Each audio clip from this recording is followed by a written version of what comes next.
Les professionnels de la santé autour du chef du département santé ont visité respectivement l'entrepôt Covid-19 de la centrale d'achat des médicaments essentiels et produits de santé, les centres de prise en charge des cas de Covid, des hôpitaux généraux Adolphe Cissé et de Loandili. À cela s'ajoute le centre de santé intégré Madeleine Mouisseau, tous réquisitionnés par le gouvernement pour traiter les malades atteints de cette maladie. Jacqueline Lydia Mikolo a en outre visité le laboratoire d'analyse biomédicale de Pointe-Noire.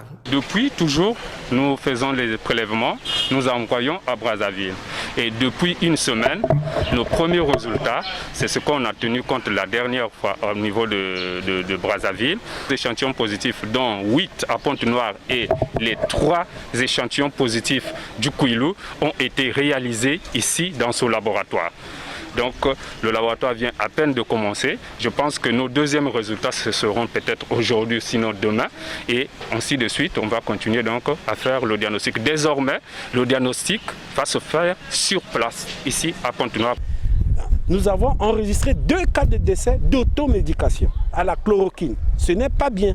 Donc nous demandons que la population, dès qu'ils ressentent les signes, qu'ils viennent dans les hôpitaux pour la prise en charge. La prise en charge, elle est gratuite des cas de Covid-19 à l'hôpital général Adolphe Cissé. Cette visite a permis à la ministre en charge de la Santé de propulser les capacités de prise en charge des cas de Covid-19 pour les 2 départements Pointe-Noire et Kouilou et aussi d'encourager le personnel soignant qui se trouve en première ligne dans cette riposte.